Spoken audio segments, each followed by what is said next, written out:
Guys,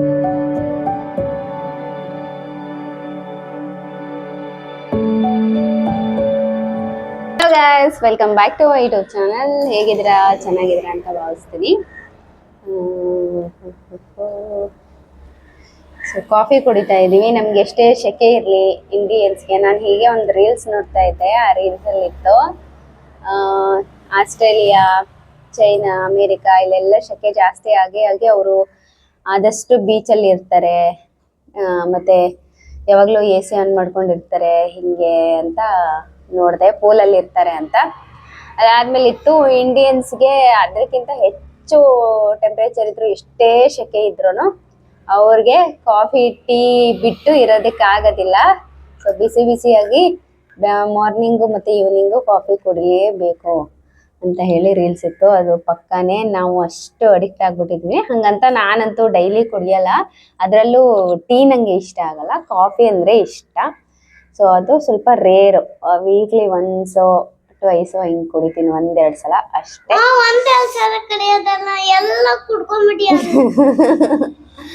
ಒಂದೆರಡು ಸಲ ಅಂದ್ರೆ ಹಂಗಲ್ಲಮ್ಮ, ವಾರಕ್ಕೆ 1 ಕಪ್ಪು ಅಥವಾ 2 ಕಪ್ ಕಾಫಿ ಕುಡಿತೀನಿ ಅಂತ. ಒಂದೆರಡು ಸಲ ಅಂದ್ರೆ ಹಿಂಗೆ ಅಲ್ಲ. ತುಂಬಾ ಬುದ್ಧಿವಂತರು ಈಗಿನ ಮಕ್ಕಳು. ಏನ್ ಮಾತಾಡಿದ್ರು ಅದ್ರಲ್ಲಿ ಒಂದು ಕ್ವಶನ್ಸ್ ಮಾರ್ಕ್ ಇರುತ್ತೆ ಅವರಿಗೆ. ಏಯ್ ಕುತ್ಕೊಳ್ಳೋ ಸುಮ್ನೆ. ನಾನು ಅವಾಗೆಲ್ಲ ಏನ್ ಮಾಡ್ತಿದ್ದೆ ಅಂದ್ರೆ, ಇವನು ಸ್ಕೂಲ್ಗೆ ಹೋದಾಗ ವಿಡಿಯೋ ಮಾಡ್ತಿದ್ದೆ. ಇವಾಗ ಏನ್ ಮಾಡಕ್ಕಾಗಲ್ಲ. ಮುಂದೆ ಇಟ್ಕೋ, ಚೆಲ್ಲೋಗುತ್ತೆ. ಮುಂದೆ ಇಟ್ಕೋ, ಇಷ್ಟೊಂದು ಬುದ್ಧಿ ಹೇಳ್ತೀಯ, ಗೊತ್ತಾಗಲ್ವಾ ನಿಂಗೆ? ಅವಾಗೆಲ್ಲ ಇವ್ನು ಸ್ಕೂಲ್ಗೆ ಹೋದಾಗ ನಾನು ವಿಡಿಯೋ ಮಾಡ್ತಿದ್ದೆ, ಯಾಕೆಂದ್ರೆ ಹಿಂಗೆ ಡಿಸ್ಟರ್ಬ್ ಮಾಡ್ತಾನೆ ಅಂತ. ಅದಕ್ಕೆ ಇವಾಗ ಏನ್ ಮಾಡ್ಬಿಡ್ತೀನಿ ಅಂದ್ರೆ, ಅವ್ನು ಕೂರ್ಸ್ಕೊಂಡ್ಬಿಡ್ತೀನಿ. ಅವಾಗ ನಮ್ಮಮ್ಮ ಏನ್ ಮಾಡ್ತಿದ್ದಾರೆ, ಏನ್ ಮಾತಾಡ್ತಿದ್ದಾರೆ ಅಂತ ನೋಡ್ಕೊಂಡು ಕುತ್ಕೊಂಡು ಸೈಲೆಂಟ್ ಆಗಾದ್ರೂ ಇರ್ತಾನೆ ಅಂತ. ಅವಾಗ ಹಂಗೆ ಆಗ್ತಾ ಇತ್ತು, ಏನು ಮಾತಾಡಕ್ ಕೊಡ್ತಾ ಇರ್ಲಿಲ್ಲ, ಅಷ್ಟೊಂದು ಹಿಂಸೆ ಮಾಡ್ತಾ ಇದ್ದ. ಇವಾಗ ಸ್ವಲ್ಪ ದೊಡ್ಡವನಾಗಿದ್ದಾನೆ, ಬುದ್ಧಿ ಬಂದಿದೆ ಅಲ್ಲನಾ? ಸೊ ನಿಮ್ಗೆಲ್ಲ ಯಾರಿಗೆ ಕಾಫಿ ಇಷ್ಟ, ಟೀ ಇಷ್ಟ, ಕಮೆಂಟ್ ಮಾಡಿ ಅಲ್ವಾ?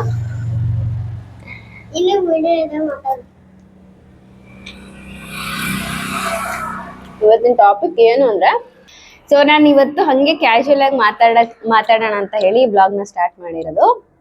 ಒಂದು ವಿಷಯದ ಬಗ್ಗೆ ನಾನು 1 ವೀಕಿಂದ ಅನ್ಕೊಂಡೆ, ಇದ್ರ ಬಗ್ಗೆ ವಿಡಿಯೋ ಮಾಡಬೇಕು ಬೇಡವೋ ಅಂತ. ಏನಾಗುತ್ತೆ ಮಾಡೋಣ ಅಂತ ಮಾಡ್ತಿದ್ದೀನಿ. ನೀವು ಸೋಷಿಯಲ್ ಮೀಡಿಯಾದಲ್ಲಿ ನೋಡಿರ್ಬೋದು, ಒಂದು ವಿಷಯ ತುಂಬಾ ವೈರಲ್ ಆಗ್ತಿದೆ. ಅದೇನು ಅಂದ್ರೆ, ಮಧುಗೌಡ ಅವರು ಪ್ರೆಗ್ನೆಂಟ್ ಆಗಿರೋದು. ಸೊ ಆಕ್ಚುಲ್ ಆಗಿ ಅದು ಅಷ್ಟೊಂದು ವೈರಲ್ ಆಗ್ಲಿಕ್ಕೆ ರೀಸನ್ ಏನಂದ್ರೆ, ಮಧುಗೌಡ ಅವರು ಪ್ರೆಗ್ನೆಂಟ್ ಆಗಿದ್ದಾರೆ, ಬಟ್ ನಿಖಿಲ್ ಬ್ಲಾಗ್ ನ ನಿಶಾ ಅವರು ಏನಿದ್ದಾರೆ, ಸೊ ಅವರು ಅಂದ್ರೆ ಮಧುಗೌಡ ಪ್ರೆಗ್ನೆಂಟ್ ಆಗಿರೋದಕ್ಕೆ ನಿಶಾ ಅವರು ಕೊಟ್ಟಂತ ರಿಯಾಕ್ಷನ್ ತುಂಬಾ ರೋಸ್ಟ್ ಮಾಡ್ತಾ ಇದ್ದಾರೆ ಆ ಒಂದು ವಿಷಯಕ್ಕೆ. ಸೊ ನಂಗೂ ಎಲ್ಲ ಒಂದ್ ಕಡೆ ಅನ್ನಿಸ್ತು. ಸೊ ಪ್ರೆಗ್ನೆಂಟ್ ಅಂತ ಹೇಳಿದ ತಕ್ಷಣ ಅವ್ರ ರಿಯಾಕ್ಷನ್, ಅವ್ರ ಅಳು ನೋಡ್ಬಿಟ್ಟು ಏನಿದು ಈ ರೇಂಜ್ಗೆಲ್ಲ ಇರುತ್ತಾ, ಇಷ್ಟೊಂದು ಶಾಕ್ ಆಗ್ತಾರೆ, ಇಷ್ಟೊಂದು ಅಳ್ತಾರ ಅಂತ ಹೇಳಕ್ ಆಗಲ್ಲ. ಕೆಲವೊಬ್ರಿಗೆ ಅಷ್ಟೊಂದು ಇಮೋಷನ್ಸ್ ಇರ್ಬೋದು. ಹಂಗೆ ಇನ್ನೊಂದು ಏನ್ ಅನ್ನಿಸ್ತು ಅಂತಂದ್ರೆ, ಈಗ ತುಂಬಾ ವರ್ಷದಿಂದ ಮಕ್ಕಳೇ ಆಗಿಲ್ಲ, ಅವ್ರಿಗೆ ಏನೋ ಪ್ರಾಬ್ಲಮ್ ಇತ್ತು, ಮಗು ಆಗಲ್ಲ ಅಂತ ಹೇಳಿದ್ರು. ಏನೋ ದೇವರು ಅದು ಇದು ಅಂತ ಮಾಡ್ತಾರಲ್ವಾ, ಮಕ್ಕಳಾಗದೆ ಇರೋರು ಅಷ್ಟೆಲ್ಲ ಮಾಡಿದ್ರು, ಆದ್ರೂ ಮಗು ಆಗಿರ್ಲಿಲ್ಲ. ಇವಾಗ ತುಂಬಾ ವರ್ಷ ಆಗಿದೆ ಮದ್ವೆ ಆಗಿ, ಇವಾಗ ಮಗು ಆಗ್ತಿದೆ ಅಂದಾಗ ಈ ರೀತಿ ರಿಯಾಕ್ಷನ್ ಇರೋದು ಕಾಮನ್. ಬಟ್ ಇವಾಗ ಮದ್ವೆ ಆಗಿ ಅವ್ರದ್ದು 1-2 ವರ್ಷ ಏನೋ ಆಗಿರ್ಬೇಕೇನೋ ಮಧುಗೌಡ ಅವ್ರದ್ದು. ಸೊ ಈ ಟೈಮಲ್ಲಿ ತುಂಬಾ ಟೈಮು ಇಲ್ಲ, ಅಂದ್ರೆ ತುಂಬಾ ವರ್ಷ ಏನಾಗಿಲ್ಲ ಅವ್ರ ಮದ್ವೆ ಆಗಿ, ಇವಾಗ ಮಗು ಆಗ್ತಿದೆ. ಸೊ ಅವ್ರ ರಿಯಾಕ್ಷನ್ ನೋಡಿ ನನ್ಗೆ ಶಾಕ್ ಆಯ್ತು, ಯಾಕೆ ಇಷ್ಟೊಂದು ಅಳ್ತಾರ, ಏನು ಕಳ್ತಾ ಇದ್ದಾರೆ ಇವರು ಅಂತ ಹೇಳಿ.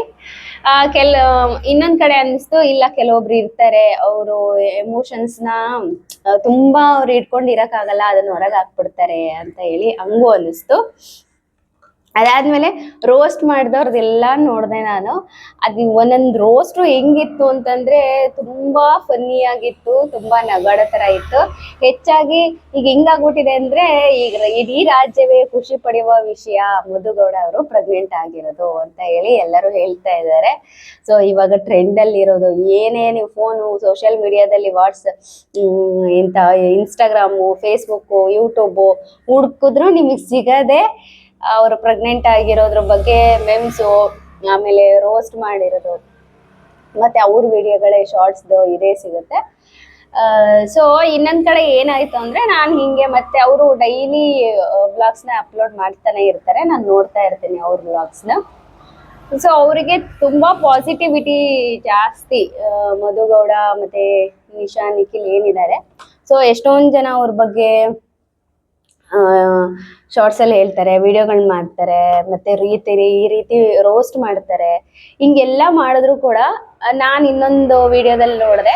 ಸೊ ಅದನ್ನ ಎಷ್ಟು ಫನ್ನಿಯಾಗಿ ತಗೊಂಡಿದ್ದಾರೆ, ಎಷ್ಟು ಕ್ಯಾಶುಯಲ್ ಆಗಿ ತಗೊಂಡಿದ್ದಾರೆ. ಆಮೇಲೆ ಕಮೆಂಟ್ಸ್ಗಳನ್ನು ಅಷ್ಟೇ ಅವರು ಅಷ್ಟೊಂದು ಮೈಂಡಲ್ಲಿ ತಗೊಳಲ್ಲ, ತುಂಬಾ ಪಾಸಿಟಿವ್ ಆಗಿರ್ತಾರೆ.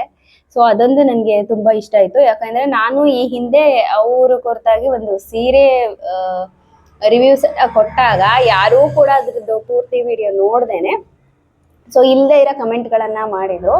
ಅವಾಗ ಸೀರಿಯಸ್ಲಿ ನಾನು ಕಮೆಂಟ್ಗಳಲ್ಲಿ ಬರ್ತಾ ಬರ್ತಾ ಆಫ್ ಮಾಡೇ ಬಿಟ್ಟೆ. ಆಮೇಲೆ ನನ್ನ ಫ್ಯಾಮಿಲಿ ಅವ್ರು ಹೇಳಿದ್ರು, ಏನಕ್ಕೆ ತಲೆ ಕೆಡ್ಸ್ಕೊಂತೀಯಾ, ಬಿಡು, ನಿನಗೆ ಅನ್ಸಿದ್ದನ್ನ ನೀನು ಹೇಳಿದೀಯಾ, ಸೋಷಿಯಲ್ ಮೀಡಿಯಾ ಅಂದ್ರೆ ಇದೆಲ್ಲ ಇರೋದೆ ಅಂತ ಹೇಳಿದ್ರು. ಆಮೇಲೆ ಮತ್ತೆ ನಾನು ಕಮೆಂಟ್ಸ್ ಆನ್ ಮಾಡಿದೆ. ಸೊ ಅದೊಂದು ಕಮೆಂಟ್ಗಳಿಗೆ, ಅದೊಂದು ವಿಡಿಯೋಗಳಿಗೆ ನಾನು ಅಷ್ಟೊಂದು ತಲೆ ಕೆಡ್ಸ್ಕೊಂಡಿದ್ದೆ. ಬಟ್ ಇವರು ಸೋಷಿಯಲ್ ಮೀಡಿಯಾದಲ್ಲಿ ಒಂದು ಸುಮಾರು ಟಿಕ್ ಟಾಕ್ ಏನಿತ್ತು ಅವಾಗಿಂದಾನು ಇದ್ದಾರೆ ಮಧುಗೌಡ ಅವರು. ಸೊ ಅವ್ರಿಗೆ ಗೊತ್ತು ಯಾವ ಕಮೆಂಟ್ ಹಿಂಗೆ ಬಂದ್ರು ನಾವು ತಲೆ ಕೆಡ್ಸ್ಕೊಂಬಾರ್ದು ಅಂತ. ಅಷ್ಟೇ ಕಾಮನ್ ಆಗಿ ಈಸಿಯಾಗಿ ತಗೊಂಡು ಆ ರೋಸ್ಟ್ ನ ಅವರೇ ಎಂಜಾಯ್ ಮಾಡ್ತಾ ಇದ್ದಾರೆ, ಅವರೇ ಖುಷಿ ಪಡ್ತಾ ಇದ್ದಾರೆ ಅದನ್ನೆಲ್ಲ ನೋಡ್ಬಿಟ್ಟು.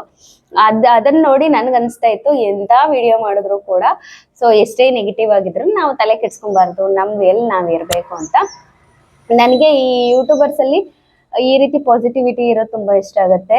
ಈ ರೀತಿ ಒಂದು ಪಾಸಿಟಿವಿಟಿನ ನಾನು ನಮ್ಮ ಅದಿತಿ ಪ್ರಭುದೇವಿ ಏನಿದ್ದಾರೆ ಆಕ್ಟರು, ಅವರಲ್ಲಿ ನೋಡ್ತೀನಿ. ಯಾಕೆಂದ್ರೆ ಅವ್ರು ತುಂಬಾ ಪಾಸಿಟಿವ್ ಆಗಿರ್ತಾರೆ ಯಾವ ವಿಷಯದಲ್ಲಾದ್ರೂ ಅಷ್ಟೇ. ಅವ್ರ ವ್ಲಾಗ್ ಗಳನ್ನ ನಾನು ತುಂಬಾ ನೋಡ್ತೀನಿ, ಪ್ರತಿಯೊಂದು ನೋಡ್ತೀನಿ. ಯಾಕೆ ಅಂದ್ರೆ ಪ್ರತಿಯೊಂದು ವ್ಲಾಗ್ ಅಲ್ಲೂ ಏನಾದ್ರೂ ಇನ್ಫಾರ್ಮೇಶನ್ ಇರುತ್ತೆ. ಅದೇ ತರ ನಾನು ಯಾವಾಗ್ಲೂ ಅವ್ರ ವ್ಲಾಗ್ ನ ನೋಡಿ ನೋಡಿ ಇನ್ಸ್ಪೈರ್ ಆಗ್ತಾ ಇದ್ದೆ. ಎಷ್ಟ್ ಚೆನ್ನಾಗಿ ಹೇಳ್ತಾರೆ, ಎಷ್ಟ್ ಚೆನ್ನಾಗಿ ಮಾತಾಡ್ತಾರೆ, ಈ ಹೆಣ್ಮಕ್ಳ ಬಗ್ಗೆ ಎಷ್ಟು ಚೆನ್ನಾಗಿ ಮಾತಾಡ್ತಾರೆ, ಪ್ರತಿಯೊಂದು ವಿಷಯದ ಬಗ್ಗೆನೂ ಹೇಗ್ ಮಾತಾಡ್ತಾರೆ, ಎಲ್ಲದನ್ನು ಎಷ್ಟು ಪಾಸಿಟಿವ್ ಆಗಿ ತಗೊಂತಾರೆ. ಅವ್ರಿಗೆ ಯಾರೋ ಒಂದು ಕಮೆಂಟ್ ಮಾಡಿದ್ರು, ಬ್ಯಾಡ್ ಕಮೆಂಟ್ ಕೊಟ್ರು, ಏನು ಅಂದ್ರೂ ಅದ್ರ ಬಗ್ಗೆ ಎಷ್ಟು ಚೆನ್ನಾಗಿ ಮಾತಾಡ್ತಾರೆ ಅಂತ. ಅದೇ ರೀತಿಯಾಗಿ ಮೊನ್ನೆ ನಾನು ನಿಶಾ ನಿಖಿಲ್ ಮಧುಗೌಡ ಅವರ ವ್ಲಾಗ್ ಅಲ್ಲೂ ನೋಡಿದೆ. ನಿಶಾ ಅವರು ವ್ಲಾಗ್ ನೋಡ್ತಾ ಇದ್ರು ಸೊ ವಿಡಿಯೋಗಳನ್ನ. ಅವಾಗ ಕೇಳಿದ್ದಕ್ಕೆ ಇಲ್ಲ, ಅವಾಗ ನಾನೇ ರೇಗಿಸ್ಕೊಂತಾ ಇದ್ದೆ, ಇವಾಗ ಎಲ್ರು ನನ್ನನ್ನ ರೇಗಿಸ್ತಿದ್ದಾರೆ. ಸೊ ನಾನು ಎಂಜಾಯ್ ಮಾಡ್ತಿದ್ದೀನಿ ಆ ತರದ್ದು ರೋಸ್ಟ್ ಮಾಡೋರ ವಿಡಿಯೋಗಳನ್ನೆಲ್ಲ ನೋಡಿ ಅಂತ. ಸೊ ರೋಸ್ಟ್ ಮಾಡೋರು ಅಷ್ಟೇ ಎಷ್ಟೊಂದು ಕ್ರಿಯೇಟಿವ್ ಆಗಿ ರೋಸ್ಟ್ ಮಾಡಿದ್ದಾರೆ ಅಂದ್ರೆ ನಿಜ ಯಾರು ನೋಡಿದ್ರು ನಗು ಬರುತ್ತೆ, ಅಷ್ಟು ಚೆನ್ನಾಗಿ ಮಾಡಿದ್ದಾರೆ. ಆಮೇಲೆ ಇನ್ನೊಂದೇನು ಅಂತಂದ್ರೆ ಈ ಮಧುಗೌಡ ಅವರು ಈಗ ಕಂಟಿನ್ಯೂಸ್ ಆಗಿ ಅವತ್ತು ಪ್ರೆಗ್ನೆನ್ಸಿದು ಅವ್ರು ಏನ್ ರಿವೀಲ್ ಮಾಡಿದ್ರು ಸೊ ಅವತ್ತು ಹೆಚ್ಚು ಕಡಿಮೆ ಮಧುಗೌಡ ವ್ಲಾಗ್ಸ್, ನಿಶಾ ನಿಖಿಲ್ ಮತ್ತೆ ಮದನ್ ಅವರು.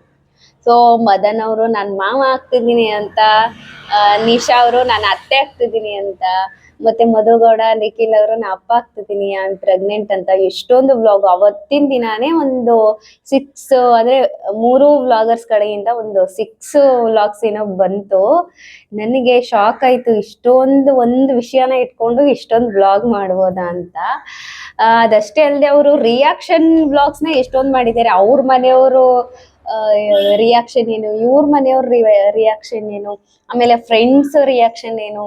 ಅಂದ್ರೆ ಒಂದು ಪ್ರೆಗ್ನೆನ್ಸಿನ ಅಷ್ಟೊಂದು ಎಳಿಯಂತ ಅಂದ್ರೆ ಇದು ಪಾಸಿಟಿವ್ ಆಗಿ ಇದಾರೆ ಅವರು ಅಂತ ಹೇಳ್ಬಿಟ್ಟು ಏನು ಈ ರೀತಿ ಮಾತಾಡ್ತಿದ್ದೀರಾ ಅಂತ ಎಲ್ಲ ಅನ್ಕೋಬೇಡಿ. ಆದ್ರೆ ನನಗೆ ಅನಿಸ್ತು ಆ ಒಂದು ವಿಷಯನ ಅಷ್ಟೊಂದು ಎಳಿಯಂತದಿತ್ತ ಅಂದ್ರೆ ರೋಸ್ಟ್ ಮಾಡೋದಕ್ಕೆ ಮೇನ್ ರೀಸನ್ ಅಂತಂದ್ರೆ ಅದೇ ಅವರು ಅದೊಂದೇ ಅಂದ್ರೆ ಪ್ರೆಗ್ನೆನ್ಸಿ ಅನ್ನೋ ಒಂದು ವಿಷಯಕ್ಕೆನೆ ಇವಾಗ ನೋಡಿ ಅದನ್ನ ಎಷ್ಟೊಂದು ವ್ಲಾಗ್ ಆಗಿ ಮಾಡ್ತಾ ಇದ್ದಾರೆ. ಸೊ ಅದು ಒಂಥರ ಕ್ರಿಯೇಟಿವಿಟಿನೇ, ಒಂದು ವಿಷಯ ಇಟ್ಕೊಂಡು ಅವರು ವ್ಲಾಗ್ ನ ಹಂಗೆ ಮಾಡ್ತಾ ಇರೋದು ಅವರಿಗೆ ಸಂಬಂಧಪಟ್ಟಿದ್ದು. ಪ್ರೆಗ್ನೆಂಟ್ ಆಗಿರೋದನ್ನೇ ಒಂದು ವಿಷಯ ಇಟ್ಕೊಂಡು ಸೊ ಫಸ್ಟ್ ಪ್ರೆಗ್ನೆಂಟ್ ಆಗಿರೋದು ನಿಖಿಲ್ ಮತ್ತೆ ಮಧು ಅವರು ಸೊ ಕನ್ಫರ್ಮ್ ಮಾಡ್ಕೊಂತಾರೆ. ಅದಾದ್ಮೇಲೆ ಸೊ ಮನೆಯವ್ರಿಗೆ ಹೇಳ್ತಾರೆ. ಫಸ್ಟ್ ನಿಶಾಗ್ ಹೇಳ್ದಾಗ ನಿಶಾ ಹತ್ತಿದ್ ನೋಡಿ ಸೀರಿಯಸ್ಲಿ ನನ್ ಶಾಕ್ ಆದೆ. ಅದ್ರ ಕುರಿತಾಗಿನೇ ಇವಾಗ ತುಂಬಾ ರೋಸ್ಟ್ ಆಗ್ತಾ ಇರೋದು. ಅದಾದ ನಂತರ ಸೊ ಅತ್ತೆ ರಿಯಾಕ್ಷನ್ ಅಂತೆ, ಅಮ್ಮನ್ ರಿಯಾಕ್ಷನ್ ಅಂತೆ, ಅದು ಒಂದೊಂದಕ್ಕೂ ಒಂದೊಂದು ವಿಡಿಯೋ. ಅಂದ್ರೆ ಮನೆಯವ್ರ ರಿಯಾಕ್ಷನ್, ಫ್ರೆಂಡ್ಸ್ ರಿಯಾಕ್ಷನ್, ಮತ್ತೆ ಪ್ರತಿಯೊಬ್ರು ಕೇಳೋದು ಏನ್ ಅನಿಸ್ತಾ ಇದೆ ಅಂತ. ಸೊ ಅವಾಗ್ಲೂ ಸ್ವಲ್ಪ ನನ್ಗೆ ಫನ್ ಅನ್ನಿಸ್ತಾ ಇತ್ತು. ಸೊ ಅವ್ರು ಮಾಡಿದಂತಹ ಆ ಒಂದು ವಿಡಿಯೋನ ಇಟ್ಕೊಂಡು ಎಷ್ಟೊಂದ್ ಜನ ಎಷ್ಟು ಚೆನ್ನಾಗಿ ರೋಸ್ಟ್ ಮಾಡ್ತಾ ಇದ್ದಾರೆ ಅಂದ್ರೆ ಆ ರೋಸ್ಟ್ ಗಳನ್ನ ನೋಡಿದ್ರೇನೆ ಸೊ ಫನ್ ಅನ್ಸುತ್ತೆ.